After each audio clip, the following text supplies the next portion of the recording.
ভাই আপনাদের পক্ষ থেকে বারবার দ্রুত নির্বাচন চাওয়া হচ্ছে, যদি নির্বাচন না হয় সেক্ষেত্রে ছাত্রদলকে আবার আন্দোলনের মাঠে দেখা যাবে। দেখুন, আমরা আসলে ওই ইস্যুতে আজকে কোনো কর্মসূচি দেইনি, আমাদের কোনো বক্তব্য নেই। আমাদের মূল বক্তব্য আমরা বলেছি।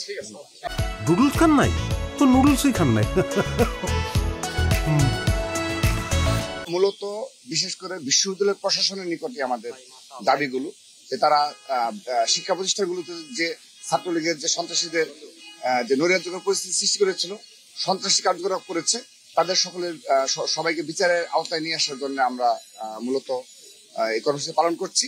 কিন্তু যারা গুম এবং খুনের সাথে জড়িত এবং ছাত্র দলের নেতাকর্মীদের গুম এবং খুন করা হয়েছে, তাদের সাথে যারাই জড়িত থাকুক, তাদের বিচারের দায়ভার কিন্তু অবশ্যই প্রশাসনের উপর বর্তায়। তো তারাও তাদের দায়িত্ব পালন করবে।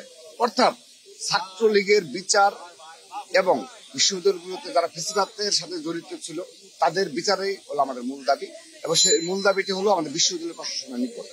পরবর্তী কর্মসূচি সম্পর্কে আজকে কিছু পরবর্তী কর্মসূচি কি ঘোষণা দিবেন? জি, আমরা সত্যিকার অর্থে আজকে যেহেতু আমরা অপেক্ষা করেছি, আমরা কিন্তু দেখেন এই নির্দলীয় সরকারকে বারবার সর্বাত্মকভাবে সহযোগিতা করে যাচ্ছি, এবং আজকের দিন পর্যন্ত আমরা কোনো কর্মসূচি ঘোষণা করিনি।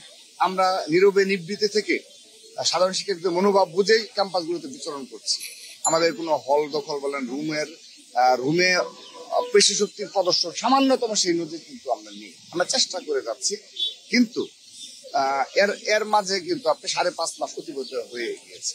তো বিচার প্রক্রিয়া যদি দীর্ঘসূত্রতা হয়, সেক্ষেত্রে কিন্তু মানুষের মাঝেও একটি সংশয় সৃষ্টি হয় যে আদৌ এই সরকার এই ছাত্রলীগের সন্ত্রাসীদের সত্যিকার অর্থে বিচার প্রক্রিয়া সম্পন্ন করতে পারবে কিনা, তাদের সেই সদিচ্ছা রয়েছে কিনা।